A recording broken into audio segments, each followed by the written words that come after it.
서울 상급지는 양도세 폭탄을 맞을 겁니다. 그래서 이제 매도 물건이 27년, 28년까지는 나오겠지만 그 이후로는 자기 자식에게 양도를 해주거나 이제 증여를 하는 상속을 하는 그런 물건만 남게 될 거고, 앞으로 부자 동네의 중산층의 입성은 점점 더 어려워질 것 같아요. 그들만의 리그가 펼쳐진다.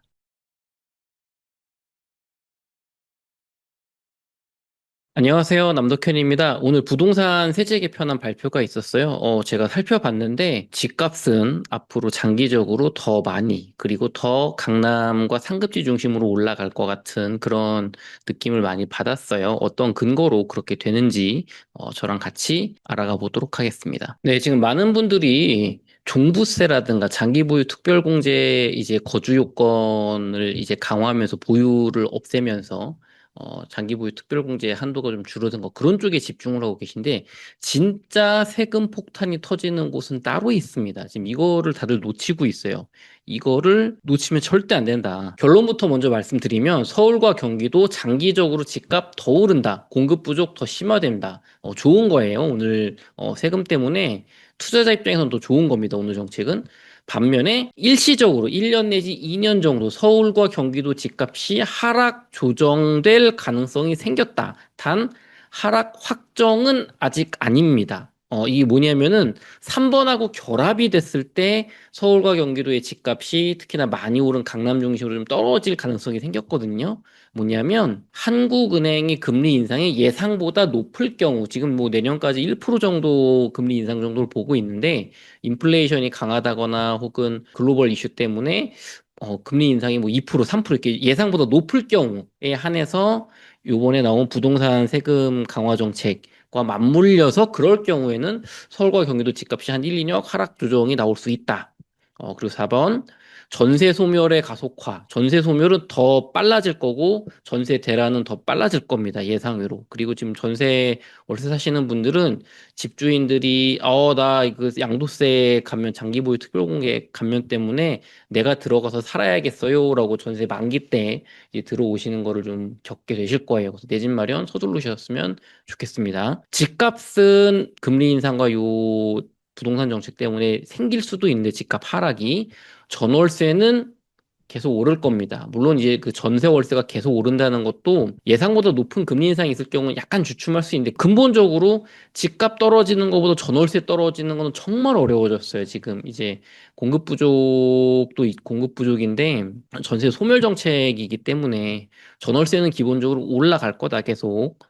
이재명 정부는 정권이 교체될 거라고 저는 이제 거의 한 98% 확률로 확신하게 되었어요.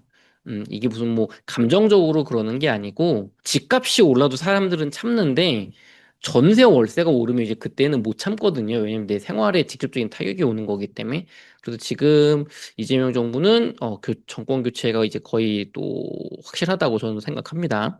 마지막으로 서울 상급지는 양도세 폭탄을 맞을 겁니다. 그래서 이제 매도 물건이 27년, 28년까지는 나오겠지만 그 이후로는 자기 자식에게 양도를 해주거나 이제 증여를 하는 상속을 하는 그런 물건만 남게 될 거고 앞으로 부자 동네의 이제 중산층의 입성은 점점 더 어려워질 것 같아요. 그들만의 리그가 펼쳐진다. 네, 지금 요번 정부 세금 정책에서 가장 핵심은 서울 상급지를 고소득 신분제 사회로 이제 바꿔 나가는 거가 이제 시작이 됐고요. 과거 70년대, 80년대, 90년대 운 좋게 강남에 입성한 월급쟁이 출신 노인들, 그 다음에 지금 영끌해가지고 뭐 전문직 의사라든가 대기업 맞벌이들, 강남에 이제 영끌해서 들어온 사람들 나가라는 거예요, 나가라. 이제 부자들, 소득 수준이 있는 부자들로 서울 핵심지와 강남, 뭐 이제 분당 여의도 같은 곳들이 재편되는 겁니다. 그래서 요 장기 보유 특별공제가 바뀌게 되는데, 12억 이상 아파트를 팔게 되면, 주택을 팔게 되면, 12억까지는 1세대 1주택이라고 하더라도 이제 비과세가 되고 100%, 12억 이상, 과세 표준 12억 이상부터는 금액에 대해서 세금을 내야 돼요. 양도소득세를. 근데 그거를 장기 보유 특별공제라는 이름으로 1년에 4%씩, 1년에 보유 4%씩 1년 거주할 때마다 4%, 1년 보유했을 때마다 4%에서 합쳐서 총 80%까지. 내가 10년 거주, 10년 보유했으면 40%, 40%에서 80% 이렇게 깎아줬었는데, 앞으로는 1년 보유했다고 4%씩 깎아주는 거 없고, 1년 거주했을 때 8%씩 장기 보유 특별공제를 깎아줘서, 10년 거주했을 때는 똑같이 최대 80% 장기 보유 특별공제로 양도세를 깎아주지만, 보유했다고 이제 세금 깎아주지 않는다 이제 그 얘기거든요. 그래서 많은 것들이 지금 포커스가 여기 되어 있어요. 아, 이거 뭐 보유 중심에서 거주 중심으로 뭐 전환한다 이런 얘기들을 하시는데 이거는 그렇게 중요한 게 아니에요. 이거는 물론 부작용이 있습니다. 이렇게 보유를 없애버리게 되면은 이 가지고 있었던 사람들이 이제 내가 집으로 직접 들어가야 되니까 전세 사시던 분은 이제 쫓겨나고 문재인 정부 때 많이 있었던 그런 현상이 또 발생할 건데 이게 그렇게까지 핵심은 아니에요. 제가 볼 때. 제가 볼 때 진짜 핵심은 장기 보유 특별공제 한도를 10억으로 줄이는 거 이게 진짜 핵심이거든요. 많은 제가 기사를 봐도 이거를 놓치고 있어요. 강남 핵심지 아파트 29년부터 이제 안 나올 겁니다. 집값이 이렇게 상승 추세로 계속되는 한 하락장이 오면 좀 다르겠지만 부자들은 이제 상속이나 증여밖에 안 남았어요. 이 장기보유 특별공제한도를 10억으로 낮추게 되면 지금은 여기 보시는 것처럼 한도가 없어요. 그러니까 이쪽에 이 퍼센트를 이 거주에서 보유를 없애고 거주로 가는 거 이거는 뭐 그렇다 치고 중요한 건 지금은 공제 한도가 없습니다. 내가 아파트가 5억에 샀던 게 30억 됐어, 50억 됐어, 100억 됐어, 심지어 1000억 됐어 했어도 이 장기 보유 이 거주나 보유 요건을 맞췄으면 80% 감면을 받았었단 말이에요. 근데 앞으로는 이제 전환기죠. 2028년에는 20억 한도, 그 다음에 최종적으로 29년부터는 10억 한도로 이 한도가 줄어들어요. 이게 진짜 핵심이에요.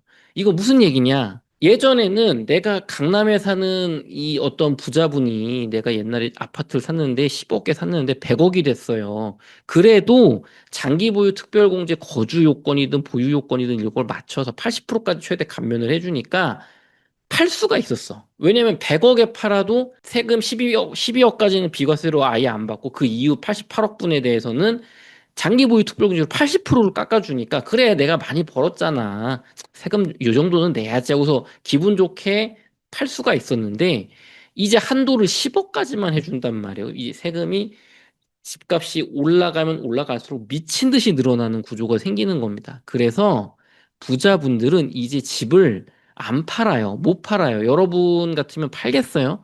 내가 시세 차이 50억 났는데 세금으로 15억, 20억 가져간다고 하면 안 팔 거예요, 여러분도. 이제 그렇게 되는 겁니다. 이게 100억이 되면 막 3, 40억 내놓으라고 하는 거예요. 그러면은 이걸 팔고 비슷한 아파트를 절대 살 수 없기 때문에 비슷한 컨디션을 그러니까 이걸 팔고서 내가 뭐 비슷한 정도로 가야지 뭐 팔아서 이득을 챙길 거 아니에요? 그래서 이런 강남의 핵심지 아파트들, 서울의 뭐 여의도라든가 한강의멜트라든가 분당 같은 그런 핵심지 아파트들은 자녀에게 상속이나 증여하는 형태로 가게 될 겁니다. 왜냐하면은 이거를 내고 이 세금을 국가에 뺏기고 남에게 이 줘서 이 떨어진 금액으로 이 줄어든 금액을 내가 자식한테 주려면 또 그때 상속세 증여세를 내야 되잖아요. 그러니까 그냥 야, 이거 설계해가지고, 우리 저기 대통령님 쓰는 것처럼 하든지, 부자들이 쓰는 방법이 있으니까, 결국에는 한 방에 그냥 상속증여로 가자.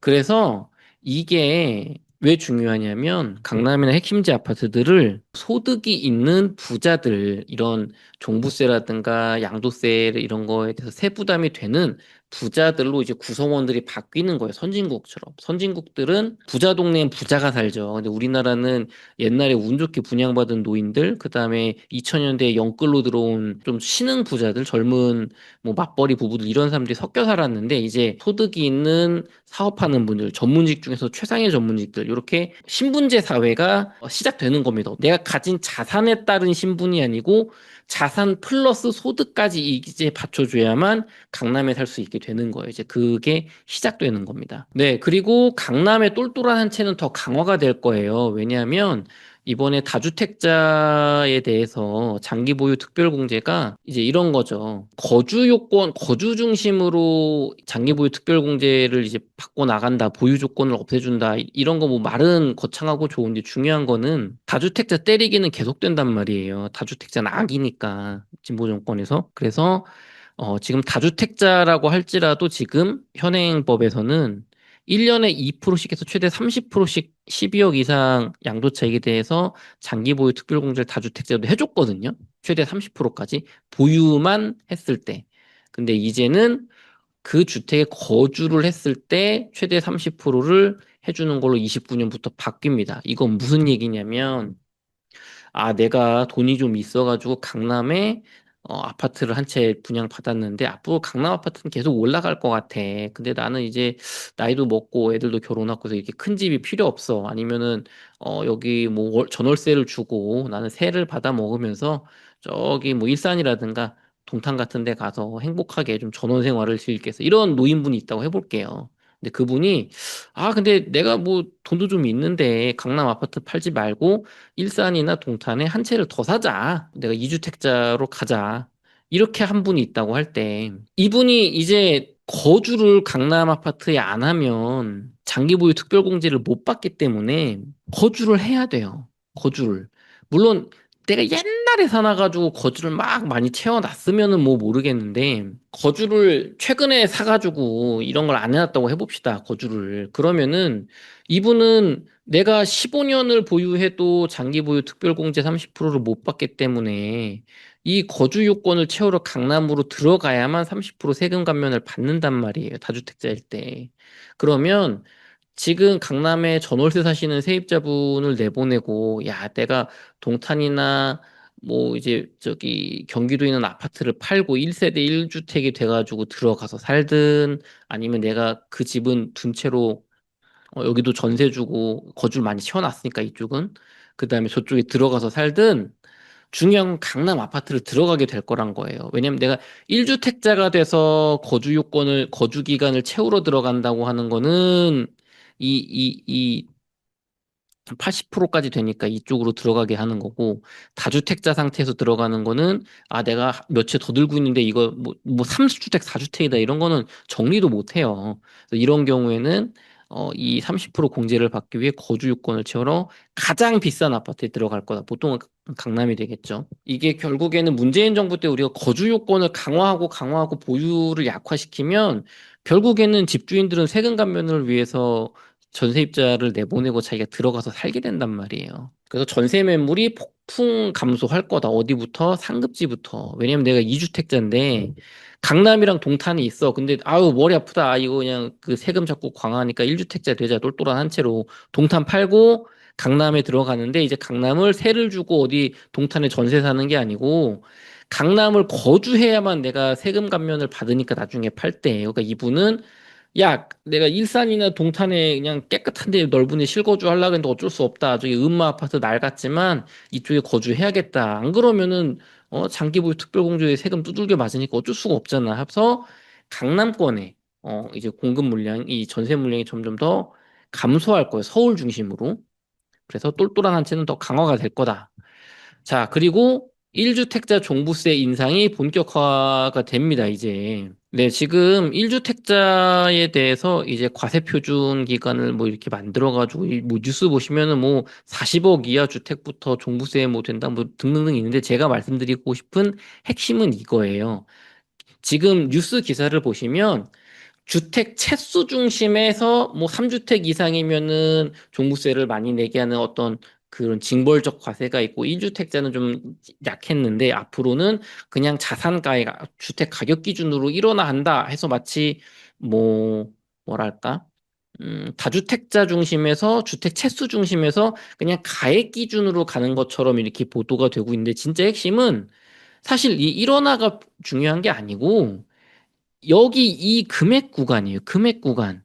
1원화를 하는 건 하는 건데 주택 채수 상관없이 종부세를 1원화 하는데 중요한 거는 3주택 이상의 다주택자 기준의 높은 종부세율로 지금 6억에서 12억 구간 이상 이거를 바꿔버린다. 그러니까 1주택 세율로 낮은 세율로 가는 일원화시키는 게 아니고 다주택의 높은 세율로 일원화해서 결과적으로는 1주택자도 종부세가 인상되는 효과를 발휘하게 바꾼다는 데 핵심이 있어요. 그래서 집값이 오르면 1주택자 종부세도 급격하게 인상이 될 겁니다. 다만 이재명 정부 내에선 큰 상관이 없어요. 앞으로 이제 한 2, 3년 남았는데 이게 1년에 세금이 200% 이게 2배 이상 못 올라가는 그런 안전장치가 하나 있거든요. 그래서 이게 이번 정부 내에서는 지금 종부세가 그렇게까지 급격하게 늘어나진 않을 겁니다. 다만 이번 정부 다음이 문제고 집값이 올라가면 올라갈수록 이 세부담이 급격하게 늘어나기 때문에 계속 이게 우리 발목을 잡을 거고 다음 정부가 진보 정권이 될 거냐 보수 정권이 될 거냐 집값이 하락기가 될 거냐 상승기가 될 거냐에 따라서 또 요게 바뀌겠지만 이제 노무현 정부 때 이후로도 계속 바뀌어 왔거든요. 중요한 거는 세금 종부세가 보수 정권이 잡는다고 폐지하기가 어려워요. 앞으로 이제 소득 양극화, 자산 양극화 시대에 돈 나올 구멍이 이 자산가들밖에 없기 때문에 중요한 거는 1주택자도 세금이 재산세가 많이 늘어난다. 요렇게 일단은 인지를 하시면 될 것 같아요. 보시면 핵심은 이거죠. 3억 이하 0.5%, 0.5%, 3억에서 6억 0.7%, 0.7%. 여기까지는 동일한데 6억에서 12억 이제 이거는 그 아파트 가격이 아니고 그 세금 과세 기준이니까 조금 아파트 가격이 훨씬 높아요. 근데 1.3%, 1.3%, 그 다음에 12억에서 25억이 1주택이었을 때는 기존에는 1.5%였는데 이제 2%로 늘어나고 2%였는데 3%로 늘어나죠. 이거는 이제 이쪽 기준을 쓰는 거예요. 다주택자 기준. 다주택자 기준이 이쪽으로 간다. 그래서 1주택자도 종부세 세금이 늘어나게 되는 그런 구조적인 변화가 있는 거예요. 네, 1주택자 세금 인상, 전세 소멸은 이제 본격적으로 시작이 되는 겁니다. 제가 2018년, 지금으로부터 8년 전이죠. 2018년 초에 제가 이제 앞으로 3년 부동산에 미쳐라 대책이 나오기 전에 사실 출판사에서 저한테 이제 부동산 책을 써달라고 연락이 온 게 제가 파리쿡이라는 커뮤니티에서 2017년부터 2020한 1년까지 엄청나게 싸웠어요. 부동산 글을 제가 많이 쓰면서.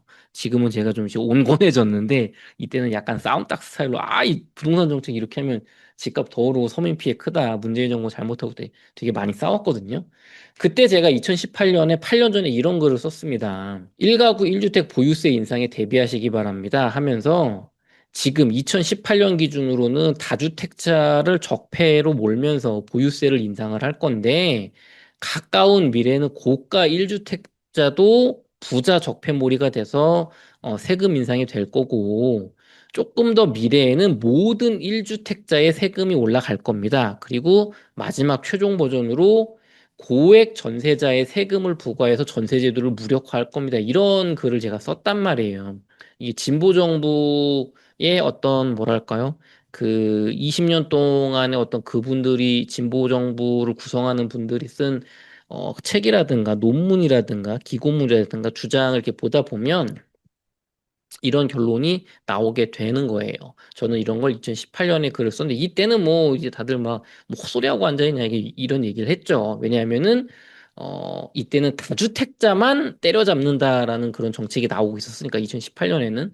근데 오늘 정책을 보시면 여러분 모든 1주택자 세금 인상 벌써 여기까지 온 거예요. 고가 1주택자 적폐몰이 세금 인상은 당연히 이 얼마 전에 지나갔고 이제는 모든 1주택자 세금 인상이 되는 겁니다. 종부세 올라갔죠. 그다음에 공정시장 가액 비율 지금 제가 소개 안 했지만 그거 올려서 또 재산세 올라가죠. 그다음에 양도세 올라가잖아요. 양도세. 1주택자도 양도세가 올라가는 거예요. 남 선생님 무슨 소리입니까? 나는 거주 1주택이라서 장기보유 특별공제 80% 10년 이상 하면 되니까 나는 뭐 양도세 올라가는 거 아니에요. 1세대 1가구 1주택 100% 비과세 기준이 12억에서 올라가질 않고 있잖아요, 여러분. 여러분이 놓치고 있는 거예요. 집값이 공급은 하지 않고 수요만 억제하는 정책을 써서 집값이 이렇게 바람직하지 않게 계속 이렇게 가격이 올라가게 되는 이제 펌핑이 되게 되면 1세대 1주택이라고 해도 팔 때 장특공 80% 받아도 집값 자체가 많이 올라가게 되면은 세금을 양도세로 낼 수밖에 없는 부분이 생기고 종부세라든가 재산세가 나가게 된단 말이에요. 그래서 그거 팔고서 같은 컨디션을 못 가요. 그리고 내가 일이 있어가지고 비거주 1주택 되게 되면 이제 세금 두들겨 맞는 거죠. 거주 요건 못 채우니까. 그리고 조금 더 시간이 지나면 이미 여러분 느끼고 계실 거, 아, 전세제도를 적폐로 몰고 지금 없애려고 하는구나. 그리고 실제로 오늘 나온 정책은 전세를 점점 더 매물을 없앨 거예요. 안 그래도 없는데 지금 공급 부족으로. 집주인한테 거주를 하라고 이제 강요를 하는 거거든요. 이게 1주택자라고 하더라도 강요하는 거예요. 당장에 저만 해도 서울역 앞에서 제가 그래도 한 4년 정도 서울역에 있는 제 서울 아파트 집을 거주를 하고 이제 그냥 공기 좋고 물 좋고 이 살기 좋은 동탄으로 가가지고 우리 애들 키우면서 서울 집은 전세 주고 동탄에서 전세 살자 하면서 제가 동탄에 살고 있단 말이에요. 근데 이제 저만 해도 아파트 가격이 지금보다 조금만 더 올라가게 되면 지금도 지금 제 아파트가 뭐 한 16억, 17억 할 텐데 야, 이거 더 올라가게 되면은 이제 저도 들어가서 살아야 돼. 세입자분 잘 살고 계신데 저랑 되게 관계도 좋은데 죄송한데 제가 들어가서 살아서 이거 비과세 요건 장기 보유 특별공제 채우지 않으면 나는 이제 양도세가 너무 많아서 어쩔 수가 없다니 나가라. 뭐 나도 어쩔 수 없다. 이렇게 저도 그렇게 되는 거예요. 그럼 이제 이분은 서울에서 전세 잘 살고 계시다가 제 집에 살고 계시다가 이제 외곽으로 밀려 나가거나 아니면 이제 연끌해가지고 또 집을 사는 그 악순환이 본격적으로 시작이 되는 겁니다. 그래서 여러분 이제 결론을 내면은 무주택자분들 내 집 마련 빨리 하셔야 돼요. 사실 집이 있는 분들, 특히나 서울이나 경기도에 제가 늘 강조하는 서울, 강남에 출퇴근 1시간 이내에 되는 좋은 집들 가지신 분들은 좋아하실 일이에요. 단기적으로는 집값이 흔들리거나 뭔가 머리 아파지겠지만 이게 결국에는 공급을 줄이는 정책은 주택 소유자 입장에서 무조건 좋은 거예요. 장기적으로. 5년, 8년 요 정도 봤을 때 중간에 한번 떨어지고 올라갈 거냐, 쭉 올라갈 거냐의 차이지 집값을 올리는 정책이에요. 주식으로 치면은 주식을 소각하면서 이 기업이 주식을 사들여가지고 소각을 해서 주식 수는 줄여. 근데 기업의 영업이익, 전월세 수익률은 계속 올라가. 기업의 영업이익은 계속 올라가. 이런 걸 만드는 정책인 거예요. 이런 정책은. 그래서 그렇기 때문에 이런 정책을 내는 어떤 정부 관료들, 고위 관료들, 어떤 정치인들은 무조건 강남 1주택은 안 파는 거예요. 그래서 왜 거기가 제일 많이 오를 거니까. 거기가 앞으로 더 핵심지가 될 거니까. 그러니까 이런 말이나 이런 거에 속지 마시고 행동을 봐야 된다고 제가 늘 말씀드리잖아요. 그래서 이제 무주택자분들은 지금이라도 늦지 않았어요. 제가 1년 반 전부터 맨날 얘기했던 동탄 이미 올라갔지만 아직도 괜찮은 가격대에 있는 아파트들 많이 있거든요. 동탄, 파주 운정역 인근에 이 바꿔 파주 운정 신도시가 아니고 파주 운정역 GTX역 부근에 몇몇 아파트들, 그다음에 평택 고덕국제 신도시에 있는 아파트들, 인천 검단 신도시 이쪽 너무 좋아요, 아직도. 그리고 지방 5대 광역시의 이제 상승이 몇 년 안 남았다. 내년부터는 제가 아마 유튜브에서 지방 아파트가 오른다 이런 얘기가 슬슬 들려올 거고, 2년 정도 뒤부터는 지방 아파트 많이 오를 겁니다. 대구도 오를 거예요, 심지어 여러분. 울산은 벌써 오르고 있고. 그리고 마지막 5천에서 1억으로 가능한 내 집 마련 유망 지역들 아직 남아 있거든요. 지금 이쪽의 아파트들이 대표적으로 5천에서 1억으로 가능한 내 집 마련 유망 지역들이에요. 지방은 당연히 그렇고. 여기에 내 집 마련하셨으면 좋겠고, 제가 이쪽 지역에 어떤 아파트들이 좋은지 제가 구체적으로 단지까지 콕콕 집어가지고 앞으로 영상을 하나 둘씩 올려드릴게요.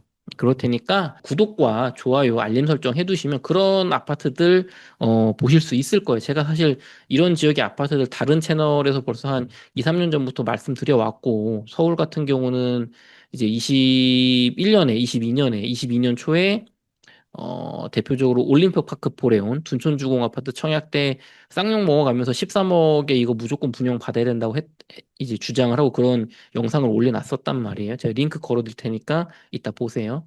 이제 그 아파트는 32억 하죠. 그러니까 이런 식으로 제가 어느 정도는 잘 맞추니까 지금 동탄만 해도 제가 1년 반 전부터 얘기했던 동탄 퍼스트파크 아파트 3억 9천 하던 게 지금 5억 5천 실거래 찍었단 말이에요.